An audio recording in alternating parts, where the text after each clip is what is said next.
스웨덴의 한 병원에서 충격적인 소식이 들려오고 있습니다.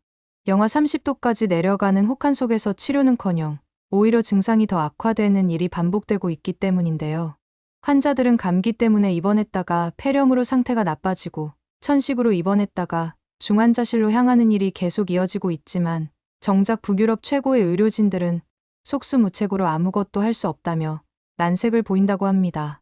결국 해당 병원이 파산 위기에 직면하게 되자 유럽 전역의 건축가들은 지금 병원으로는 택도 없으니 새로운 병원을 지어야 한다며 천문학적인 예산을 요구하는 와중에 한 스웨덴 건축가는 엉뚱한 제안을 했다고 하는데요. 도대체 이 스웨덴 건축가는 어떤 제안을 했고 해당 병원에서는 대체 무슨 일이 일어나고 있는 건지 함께 알아보러 가실까요? 안녕하세요. 제 이름은 에릭 한센입니다. 저는 스웨덴에서 건축가를 하고 있답니다. 40대 초반의 나이에 북유럽 최고의 병원 건축 전문가라는 명성을 얻었지만 그 이면에는 제가 놓치고 있던 너무나도 소중한 것들이 있었어요. 하지만 최근에 잃을 뻔했던 이 소중한 것들을 한국 덕분에 다시 얻게 되어 너무 감사한 마음이 커서 이렇게 글을 작성하게 되었습니다. 모든 이야기는 제 아들 루카스로부터 시작됐어요. 북유럽 최고의 병원 건축가라는 명성이 무색하게도 정작 제 아들의 건강은 지켜주지 못했던 겁니다. 매년 수십 개의 병원을 설계하면서도 정작 가장 소중한 것을 놓치고 있었다는 걸 깨닫는 데는 꽤 오랜 시간이 걸렸죠. 8살인 루카스는 태어날 때부터 천식을 앓고 있었는데 시간이 갈수록 증상이 점점 더 악화되더군요. 처음에는 가벼운 기침 정도로 여겼던 것이 어느새 루카스의 일상을 완전히 바꿔놓았어요. 학교에서 친구들과 뛰어놀지도 못하고 체육 시간에는 항상 벤치에 앉아 있어야 했습니다. 사실 그때까지만 해도 저는 루카스가 그저 민감한 아이라고만 생각했었죠. 특히 밤마다 들리는 루카스의 기침 소리는 마치 제 가슴을 핥히는 것만 같았습니다. 한밤중에 숨쉬기 힘들다고 울며 깨는 아들을 보면서도 저는 그저 등만 몇 번 두드려주고 약을 먹이는 것이 전부였어요. 마치 제 마음도 그 차가운 스웨덴의 겨울바람처럼 얼어붙어 있었던 것 같네요. 그 당시에 저는 그저 바쁘다는 핑계로 루카스의 고통을 외면했습니다. 아침에 출근할 때면 이미 루카스는 잠들어 있었고 밤늦게 돌아올 때면 또다시 잠들어 있었으니까요. 주말에도 늘 회의나 출장이 있다며 아들과 시간을 보내지 않았습니다. 병원에서 처방받은 약을 챙겨주는 것으로 제 역할은 끝났다고 생각했으니까요. 그저 아내가 알아서 해주겠지 하는 무책임한 생각뿐이었습니다. 그런데 어느 날 밤, 루카스의 방에서 평소보다 더 심한 기침 소리가 들렸습니다. 그날따라 유난히 추운 밤이었는데 창틈으로 스며드는 찬 기운이 루카스의 기침 소리와 함께 제 귓가를 맴돌더군요. 침대에 누워있으면서도 벌벌 떨고 있는 루카스를 보면서 저는 그제서야 저는 제가 얼마나 형편없는 아버지였는지 깨달았죠. 문을 열었을 때 본 광경은 지금도 잊을 수가 없네요. 루카스는 얼굴이 창백해져서 숨을 제대로 쉬지 못하고 있었고 갈비뼈가 들어갔다 나왔다 하면서 호흡을 힘겹게 이어가고 있었어요. 특히 숨을 내쉴 때마다 들리는 쌕쌕거리는 소리는 마치 루카스의 목숨이 조금씩 새어나가는 것처럼 들리더군요. 그 소리는 마치 제 가슴을 바늘로 찌르는 것 같았어요. 매 호흡마다 루카스의 작은 어깨는 크게 떨렸고 저는 그저 아무것도 해주지 못한 채로 그 모습을 바라보며 서 있을 수밖에 없었습니다. 루카스는 그날 밤 응급실로 실려갔고 의사는 천식 발작이 심각한 수준이라며 즉시 입원을 권했습니다. 구급차 안에서 루카스의 작은 손을 잡고 있는 동안 제 머릿속은 온통 자책감으로 가득했어요. 시끄러운 사이렌 소리 속에서도 루카스의 고통스러운 숨소리만이 제 귓가에 맴돌았습니다. 그제서야 저는 깨달았죠. 제가 얼마나 무책임한 아버지였는지를요. 수많은 병원을 설계하면서도 정작 제 아들이 매일 밤 겪는 고통은 모른 척했던 제 모습이 그 순간 너무나도 부끄럽게 느껴졌습니다. 응급실의 차가운 조명 아래에서 저는 이제부터라도 달라져야겠다고 다짐했어요. 제 아내는 병원 복도에서 울면서 저를 질책하더군요. 형광등 불빛 아래에서 떨리는 그녀의 목소리는 지난 몇 년간의 고통과 분노를 한꺼번에 쏟아내고 있었습니다. 새벽의 썰렁한 병원 복도에서 저는 그저 고개를 숙인 채 아내의 말을 들을 수밖에 없었어요. 당신은 다른 사람들의 병원은 잘 짓겠지만 정작 우리 아들이 아픈 건 신경도 안 쓰는 사람이야. 화를 내면서 이렇게 살 거면 이혼하고 혼자 살라는 아내 말이 마치 날카로운 비수처럼 제 가슴을 파고들었습니다. 매일같이 병원 설계도를 그리면서도 정작 제 아들이 병원 신세를 지는 것은 방관했던 제 모습이 떠올랐어요. 아내의 눈물 섞인 목소리는 마치 오랫동안 쌓아온 제 명성을 한순간에 무너뜨리는 것 같았습니다. 그즈음 스웨덴의 한 유명 아동병원에서 저를 찾아왔어요. 마침 루카스가 입원해 있던 그 병원의 옆 건물이더군요. 매일 아침 루카스를 보러 가는 길에 보이던 그 낡은 건물에서 갑작스러운 제안이 들어온 겁니다. 그 제안은 병원 시설 개선 프로젝트를 맡아달라는 제안이었습니다. 당시 그 병원은 오래된 난방시설 때문에 환자들의 불편이 많다고 들었어요. 처음에는 거절하려 했습니다. 루카스의 건강이 더 중요했으니까요. 매일 밤 아들의 숨소리를 듣고 있자니 다른 일은 엄두도 나지 않았습니다. 아내의 말대로 이제는 가족을 위해 시간을 써야 한다고 생각했거든요. 하지만 제안서를 검토하면서 이상한 점을 발견했어요. 그 순간 제 머릿속에서 무언가가 딱 하고 맞아떨어지는 느낌이었습니다. 왜냐하면 그 병원에 입원한 아이들 중 상당수가 감기나 가벼운 질환으로 입원했다가 오히려 증상이 악화되는 경우가 많았거든요. 간호사들의 기록을 살펴보니 입원 환자의 60% 이상이 일주일 이상 장기 입원을 하고 있었어요. 더 충격적인 건 그중 대부분이 단순 감기 증상으로 입원했다는 거였죠. 제안서를 보다 보니 그냥 있으면 안 되겠다는 생각이 들었어요. 그래서 저는 제안서를 들고 다음날 병원에 찾아갔습니다. 아이들의 병실을 돌아보면서 루카스와 비슷한 증상으로 고생하는 어린 환자들의 모습이 제 마음을 더욱 무겁게 만들었습니다. 특히 천식이나 기관지염을 앓는 아이들의 경우가 심각했습니다. 창백한 얼굴로 힘겹게 숨을 몰아쉬는 아이들, 밤새 기침으로 잠들지 못하는 아이들, 마치 병원 자체가 아이들의 건강을 해치는 것 같았어요. 의료진들도 답답해했습니다. 최신 의료 장비와 숙련된 의료진이 있는데도 환자들의 상태는 좀처럼 나아질 기미가 보이지 않았으니까요. 원인을 찾기 위해 병원을 둘러보면서 깨달았습니다. 마이너스 20도를 오르내리는 한겨울 병실 안의 아이들은 하나같이 두꺼운 이불을 덮은 채 몸을 웅크리고 있었어요. 문제는 난방 시스템이었어요. 천장에 설치된 난방기에서 더운 공기가 나오긴 했지만 그 따뜻한 공기는 금세 위로 올라가 버렸죠. 스웨덴의 혹독한 추위 속에서 기존의 난방 방식은 효율성이 너무 떨어졌고 특히 바닥에서 올라오는 한기는 심각한 수준이었습니다. 아이들의 침대 밑으로 손을 넣어보니 마치 얼음장 같았어요. 그런데도 병원 경영진들은 예산 문제를 핑계로 이런 위험한 상황을 방치하고 있었습니다. 심지어 난방비를 절약한다며 온도를 더 낮추라는 지시까지 내렸다고 하더군요. 이렇게 병원을 관리하다 보니 감기로 입원한 아이들이 오히려 폐렴으로 악화되어 다른 병원으로 옮기는 일이 빈번해졌고 병원의 평판은 날이 갈수록 나빠질 수밖에 없었던 거였어요. 결국 순식간에 소문이 퍼지고 매출까지 급감하자 경영진들도 더는 이대로는 안 되겠다 싶었는지 여러 건축가들에게 병원 시설 개선에 대한 견적을 의뢰하기 시작했던 거죠.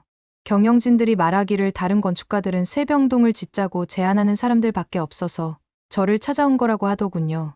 저는 며칠 동안 병원 구석구석을 살펴보면서 리모델링으로 진행할 수 없는지 따져보기 시작했어요. 보다 보니 이 건물을 굳이 뜯어고칠 필요는 없겠더군요. 저는 기존 건물의 구조를 활용하면서 난방 시스템만 개선하면 충분하다고 봤습니다. 단순히 건물을 새로 짓는 것보다는 지금 있는 시설을 효율적으로 개선하는 것이 더 현실적인 해결책이라고 생각한 거죠. 어차피 새로 지어봤자 난방 시스템이 효율적으로 바뀌지 않으면 다 의미가 없었거든요. 경영진은 제 제안에 관심을 보였고 그렇게 저는 프로젝트를 맡게 됐습니다. 그때만 해도 이 결정이 제 인생을 완전히 바꿔놓을 줄은 몰랐죠. 하지만 해결책을 찾는 게 쉽지 않았어요. 매일 밤 도서관에서 각종 난방공학 서적을 뒤적이고 유럽 전역의 병원 설계도를 검토했지만 답은 보이지 않았죠. 유럽의 모든 난방 전문가들과 상담했지만 효과적인 방안을 찾지 못했습니다. 독일, 노르웨이, 핀란드, 북유럽의 전문가들을 만날 때마다 기대에 부풀었다가 실망하기를 반복했어요. 그러던 중 한 동료가 한국의 건축 박람회를 추천했고 저는 마지막 희망을 안고 서울행 비행기에 올랐습니다. 13시간의 긴 비행 동안 내내 이번에는 뭔가 찾을 수 있지 않을까 하는 기대감으로 가득했어요. 하필 그때 아내는 친정에 급한 일이 생겨서 며칠 동안 가봐야 된다고 했었고 루카스를 돌볼 사람이 없어 어쩔 수 없이 루카스와 함께 한국으로 가게 됐어요. 어쩌면 이것도 운명이었는지도 모르겠네요. 처음 타는 장거리 비행기에 루카스는 신이 난 듯했어요. 서울에 도착해서 저희는 북촌의 한옥 게스트하우스에 묵게 됐는데 처음 본 숙소의 모습에 저는 실망을 감추지 못했습니다. 전통 가옥이라고 해서 기대했는데 막상 도착해보니 너무나 단출해 보였거든요. 침대는커녕 바닥에 이불만 깔려 있었습니다. 방 한가운데 놓인 얇은 이불을 보는 순간 제 얼굴이 금세 빨개지는 걸 느꼈어요. 스웨덴에서는 상상도 할 수 없는 잠자리였죠. 스웨덴에서도 감기 걸리지 말라고 침대에 아주 두꺼운 이불을 쓰는데 이런 땅바닥에서 어떻게 아픈 아이를 재울 수 있나 싶었어요. 저는 즉시 주인을 찾아가 따졌습니다. 우리 아들은 천식이 있어요. 차가운 바닥에서 자면 증상이 더 악화될 텐데 이게 말이 됩니까? 제 목소리에는 분노와 걱정이 뒤섞여 있었습니다. 스웨덴에서 온 손님을 이렇게 대접하다니 한국은 원래 이런가 싶기도 하면서 당장이라도 다른 숙소를 알아봐야겠다고 생각했습니다. 하지만 제 예상과 달리 게스트하우스 주인은 전혀 동요하지 않았어요. 오히려 차분하고 담담한 태도로 제 이야기를 끝까지 경청하더군요. 마치 이런 항의를 여러 번 받아본 것처럼 여유로워 보였습니다. 오히려 미소를 지으며 걱정 마세요. 이 바닥은 차갑지 않아요. 왜냐하면 온돌이라는 한국의 전통 난방 방식이거든요. 한번 자보시면 알게 될 거예요 라고 말하더군요. 심지어 불만족스러우면 다음날 바로 환불해주겠다는 제안까지 했습니다. 그분의 자신감 넘치는 태도에 저는 잠시 말문이 막혔어요. 반신반의하는 마음으로 첫날 밤을 맞이했는데 놀라운 일이 벌어졌어요. 밤이 깊어갈수록 방 안은 따뜻하게 데워졌고 이불 속은 굉장히 후끈후끈했거든요. 평소 같으면 한밤중에 기침 때문에 깨곤 했던 루카스가 새벽까지 푹 잤던 거죠. 몇 번이나 루카스를 쳐다보면서 숨소리를 확인했는데 그때마다 평화롭게 잠든 아들의 모습을 볼 수 있었어요. 처음으로 불안감 없이 밤을 보낼 수 있었습니다. 아침에 일어난 루카스의 표정은 제가 몇 년 만에 처음 보는 밝은 모습이었습니다. 창문으로 들어오는 아침 햇살처럼 환한 미소를 짓고 있었어요. 아빠, 이 바닥이 정말 신기해요. 따뜻하고 포근해서 정말 편하게 잤어요. 루카스의 눈은 반짝반짝 빛나고 있었고 평소 창백하던 얼굴에는 생기가 돌았습니다. 그런 루카스의 모습을 보다 보니 저는 어제 화를 냈던 제 모습이 부끄러워졌어요. 아들의 건강을 걱정한다고 하면서 오히려 제 편협한 편견으로 좋은 것을 거부할 뻔했다는 생각에 마음이 무거워졌습니다. 그때는 몰랐죠. 이 경험이 제 인생을 완전히 바꿔놓을 거라는 걸 말이에요. 그날 박람회장에서 저는 운명적인 만남을 가졌습니다. 수많은 전시 부스를 둘러보다가 전통과 현대의 만남이라는 주제의 부스 앞에서 발걸음을 멈췄어요. 그곳에서 한국의 난방기술 전문가 김 씨를 만난 거죠.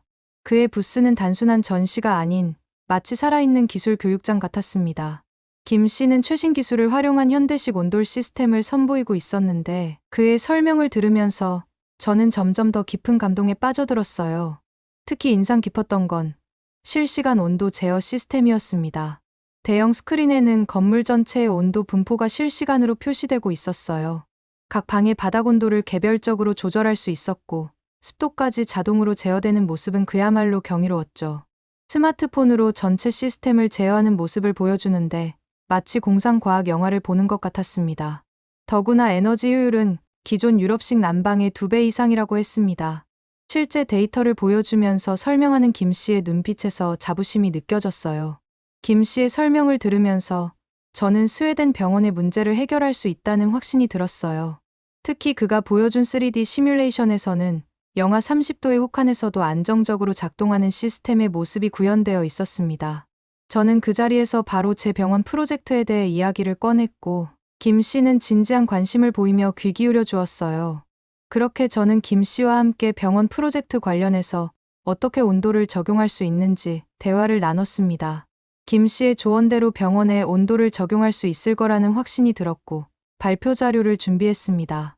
하지만 귀국 후 제가 마주한 현실은 냉혹했습니다.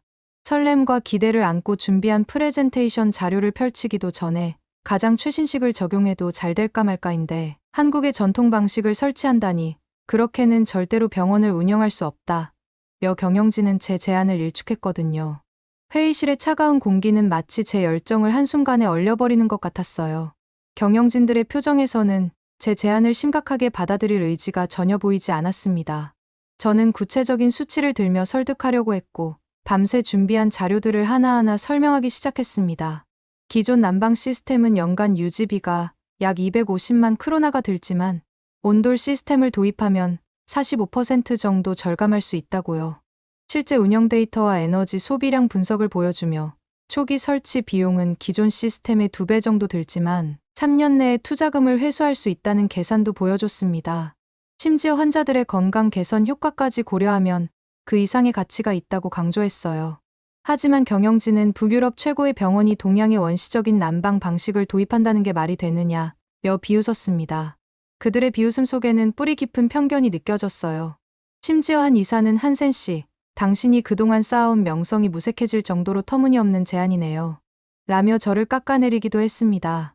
20년간 쌓아온 제 경력이 한순간에 웃음거리가 되는 것 같았어요. 더 큰 문제는 현지 규제였어요.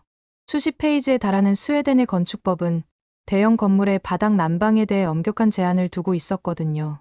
특히 병원 같은 의료시설은 더욱 까다로웠습니다. 안전성 검증부터 시작해서 수많은 행정적 절차들이 기다리고 있었습니다. 기존 배관 시스템과의 호환성 문제도 있었고요. 오래된 건물의 낡은 배관을 새로운 시스템과 연결하는 것은 마치 퍼즐에 맞지 않는 조각들을 끼워 맞추는 것처럼 보였습니다. 이 모든 장애물들 앞에서 저는 좌절감을 느낄 수밖에 없었어요. 하지만 저는 포기할 수 없더군요. 루카스처럼 매일 밤 기침으로 고통받는 아이들의 모습을 떠올리면서 이대로 물러설 순 없다고 다짐했습니다. 그래서 직접 실험해보기로 했어요. 테스트용으로 조립식 온돌주택을 짓기로 한 거죠. 김 씨의 도움을 받아 한국에서 자재를 공수했고 현대식 보일러와 온돌 시스템을 설치했습니다. 아내한테도 늦었을지 모르지만 이제라도 루카스랑 시간을 보내려고 하니 몇 달 정도만 지켜봐달라고 어렵게 설득을 했습니다. 절대로 루카스의 건강에 해가 될 일은 없다고 말하면서 말이에요. 아내도 처음에 반대하더니 제가 부탁하는 모습을 보고는 마지못해 허락해주더군요. 사실 처음에는 단순한 실험이었지만 루카스와 저에게는 이곳이 점차 특별한 공간이 되어갔어요. 퇴근 후 루카스와 함께 그곳에서 시간을 보내기 시작했거든요. 차가운 바깥 공기와 달리 포근하게 데워진 방 안에서 우리는 새로운 일상을 만들어갔습니다. 따뜻한 바닥에 누워 책을 읽고 보드게임도 하면서 평소에는 나누지 못했던 이야기를 나눴죠. 루카스가 좋아하는 공룡 이야기부터 학교에서 있었던 소소한 일상까지 이전에는 미처 알지 못했던 아들의 세계를 하나둘 발견하게 됐어요. 그러던 어느 날 루카스가 제게 물었어요. 아빠, 우리 여기서 계속 살면 안 돼요? 창밖으로 눈이 내리는 걸 보며 던진 그 질문에 저는 잠시 말을 잃었습니다. 그 순간 저는 깨달았어요. 제가 찾던 해답은 단순한 기술이 아니었다는 거요. 그건 바로 따뜻함이었습니다. 온돌은 물리적인 온도를 넘어서 마음의 온기까지 느낄 수 있게 해준 기술이었습니다. 이곳에서 루카스와 저는 단순히 따뜻하게 보내는 것이 아니라 서로를 이해하고 가까워지는 법을 배우고 있었던 거죠. 3개월 동안 저는 온돌 주택에서의 모든 데이터를 꼼꼼히 기록했습니다. 마치 과학자처럼 매시간 관찰 일지를 작성했습니다. 실내 온도 변화, 에너지 사용량은 물론이고 루카스의 건강 상태까지 모든 것을 문서화했습니다. 시간대별 실내 온도 분포도를 그리고 바닥과 천장의 온도차를 측정하고 에너지 소비량을 일일이 계산했어요. 특히 놀라웠던 건 루카스의 천식 증상이 급격히 호전됐다는 점이었어요. 처음에는 단순한 우연일지도 모른다고 생각했지만 날이 갈수록 변화는 더욱 뚜렷해졌습니다. 밤중에 들리던 기침 소리가 사라졌고 쌕쌕거리는 숨소리도 점점 없어지더군요. 처음 일주일은 혹시나 하는 마음에 매일 밤 루카스의 방을 들여다보곤 했어요. 의사도 놀랄 정도로 루카스의 폐활량이 증가했다고 하더라고요. 정기 검진에서 의사는 마치 다른 아이를 보는 것 같다며 놀라워했어요.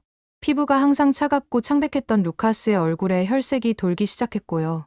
아내는 마치 기적 같다며 눈물을 흘렸습니다. 그동안 아내가 얼마나 많은 걱정을 했는지 그 눈물을 보며 다시 한번 깨달았어요. 이 모든 데이터를 가지고 다시 경영진을 찾아갔죠. 이번에는 달랐습니다. 두꺼운 서류 대신 단 한 개의 영상을 꺼내 틀었습니다. 그 영상 속에서 볼 수 있는 모습은 온돌방에서 환하게 웃고 있는 루카스의 모습이었어요. 차트와 그래프로 가득한 서류가 아닌 한 아이의 변화된 삶을 보여주는 생생한 이야기를 들려줬거든요. 루카스의 천식이 얼마나 심각했는지, 그리고 온돌이 어떻게 그의 삶을 바꿔놓았는지를요. 영상이 끝나고 저는 마지막으로 경영진들한테 한마디 했어요. 물론 병원을 운영하면서 비용 절감 중요하지요. 하지만 병원에서 아픈 아이들을 제대로 치료해주지 않는다면 그 누가 아이들을 치료할 수 있을까요? 온돌은 가장 오랜 시간 동안 증명된 한국의 기술이고 비용 대비 효과가 굉장한 난방 시스템이라고 확신할 수 있습니다. 이렇게까지 말씀드리는데 반대를 하신다면 이젠 더 이상 저도 맞춰드릴 수 없을 것 같습니다. 제가 말을 끝내자 그토록 온도를 무시하고 반대했던 경영진의 표정이 조금씩 반성하는 듯한 표정으로 바뀌는 것을 느낄 수 있었습니다. 때로는 숫자보다 한 사람의 진실된 이야기가 더 큰 힘을 발휘하는 법이니까요. 결국 마침내 경영진은 태도를 바꿨습니다. 3시간에 걸친 격렬한 토론 끝에 소화병동 한 층에 시범적으로 온돌 시스템을 설치하기로 한 거죠. 그들의 눈빛에서 여전히 의구심이 느껴졌지만 적어도 기회는 얻은 셈이었어요. 경영진이 퇴장한 후 저는 한동안 회의실에 홀로 앉아 복잡한 감정을 추스르고 있었습니다. 물론 공사는 순탄치 않았어요. 첫 주에 배관 연결 과정에서 대형 누수 사고가 났고 현장은 아수라장이 됐거든요. 물이 온 병동을 뒤덮었고 스웨덴 공사 인부들은 당황한 채 우왕좌왕했습니다. 누군가는 이런 실험적인 공사를 왜 하는 거냐며 불평했고 다른 이들은 고개를 절레절레 흔들며 한숨만 쉬었습니다. 그걸 보는 제 가슴은 철렁 내려앉았어요. 현장 책임자였던 스벤은 제게 소리를 질렀어요. 이런 걸 누가 하자고 했습니까? 당신 때문에 우리 모두가 고생하고 있잖아요. 그의 얼굴은 분노로 붉게 달아올라 있었고 주변의 모든 시선이 저를 향했습니다. 공사 전 시간만 되면 김 씨에게 도와줄 수 있냐고 물어봤었는데 흔쾌히 도와주겠다며 한국에서 날아오더군요. 그런 김 씨의 모습을 보면서 어떻게 이렇게까지 저를 도와줄 수 있는 것인지 믿기지가 않았어요. 스웨덴 사람들은 개인주의가 심하다 보니 난감한 부탁을 하면 거절을 할 때가 많거든요. 김 씨는 스웨덴에 오자마자 피곤할 텐데도 불구하고 바로 현장으로 와서 저를 도와줬고 함께 밤을 새워가며 문제를 해결하면서 현장을 완벽하게 수습했습니다. 잠도 제대로 못 자고 땀에 젖은 채로 일하는 그의 모습에서 진정한 전문가의 면모를 볼 수 있었어요. 특히 인상적이었던 건 김 씨가 보여준 섬세한 기술력이었어요. 마치 예술가가 작품을 다루듯 현장의 모든 부분을 꼼꼼히 챙기더군요. 스웨덴의 한파를 고려해 온돌의 열전도율을 조정했고 현지 자재와의 호환성 문제도 해결했습니다. 영하 30도의 혹한에도 견딜 수 있도록 시스템을 보완하고 스웨덴 규격에 맞춰 모든 설비를 재조정했어요. 시간이 촉박했는데도 불구하고 그의 도움 덕분에 우리는 겨울이 오기 전에 공사를 마무리할 수 있었어요. 마지막 배관이 연결되던 순간 현장에 있던 모든 사람들이 박수를 치며 기뻐했습니다. 공사 후 첫 환자를 받던 날의 소식이 지금도 생생합니다. 병원의 한 관계자에게서 온 연락을 통해 알게 됐어요. 4살 소녀 엠마였다고 하더군요. 그 아이는 천식이 너무 심해서 매일 밤 산소호흡기를 써야 했다는 안타까운 사연이 있었습니다. 같이 온 사진 중에는 엠마의 첫 입원 당시 사진도 있었는데 너무 힘이 없어 보이는 모습에 마음이 아팠습니다. 그랬던 엠마가 처음 온돌 병실에 들어섰을 때의 모습을 자세히 전해 들을 수 있었는데요. 맨발로 바닥을 조심스레 만져보더니 깜짝 놀라 엄마를 쳐다봤다고 해요. 엄마, 이 바닥이 따뜻해요. 그리고는 조심스럽게 바닥에 누워 천장을 바라봤다고 합니다. 마치 천사가 구름 위에 누운 것처럼 행복해 보였다고 하더군요. 그 이야기를 읽으며 저는 루카스가 처음 온도를 경험했던 그날이 떠올랐어요. 그리고 일주일 후 그 아이에게서 놀라운 변화가 시작됐다는 소식을 전해 들었습니다. 바로 엠마의 산소호흡기 사용 시간이 절반으로 줄었고 한 달 뒤에는 거의 필요 없게 됐다는 소식이었거든요. 병실 바닥에서 뛰어노는 엠마의 모습을 담은 동영상을 보면서 제 눈시울이 붉어졌어요. 의료진들도 이건 정말 과학적으로 설명하기 어려운 결과라며 놀라워했다고 합니다. 이 소문은 빠르게 퍼졌는데요. 아니나 다를까 중증 호흡기 질환을 앓는 아이들이 전국에서 몰려들기 시작하더라고요. 6개월 만에 제가 프로젝트를 맡았던 병원이 북유럽 최고의 소아호흡기 치료센터로 이름을 날리게 됐다는 소식을 접했을 때 저는 그저 감사한 마음뿐이었습니다. 한국의 전통 난방 방식이 스웨덴의 의료 현장을 바꾼 거죠. 하지만 이번 프로젝트를 진행하면서 가장 큰 영향을 받은 건 바로 저였는데요. 더 이상 저는 단순한 건축가가 아닌 아픈 아이들에게 희망을 전하는 사람이 되어야겠다는 생각을 했거든요. 특히 루카스와 함께 보내는 시간이 늘어나면서 제 삶의 우선순위도 완전히 바뀌었습니다. 지금은 1년에 2번씩 아내와 루카스를 데리고 꼭 서울을 방문합니다. 김 씨와 함께 새로운 프로젝트를 논의하면서 언제나 한옥 게스트하우스에서 묵죠. 그리고 루카스와 함께 바닥에 누워 이야기를 나눕니다. 처음 이곳에 왔을 때 제가 얼마나 무례했었는지, 그리고 그때의 실수가 어떻게 저희 삶을 모두 바꿔놓았는지에 대해서요. 온돌은 제게 단순한 난방 시스템, 그 이상의 의미를 가져다 줬습니다. 그것은 따뜻함이었고 치유였으며 새로운 시작이라고 할 수 있었어요. 이제 저는 자신있게 말할 수 있습니다. 한국이 지금까지 단단하게 설 수 있었던 이유도 오래된 지혜가 있었기 때문이라고요. 그나저나 제가 건축 프로젝트를 진행하면서 온돌 말고 접목시키기에 좋은 한국만의 문화나 시스템이 있을까요? 오늘의 사연은 어떠셨나요? 오늘의 사연이 마음에 드셨다면 좋아요만 한번 눌러주세요. 1초밖에 안 걸리지만 좋아요를 한번 눌러주시면 더 좋은 사연을 소개해드리는데 큰 힘이 된답니다. 긴 영상 시청해주셔서 감사합니다. 오늘도 행복한 하루 보내세요.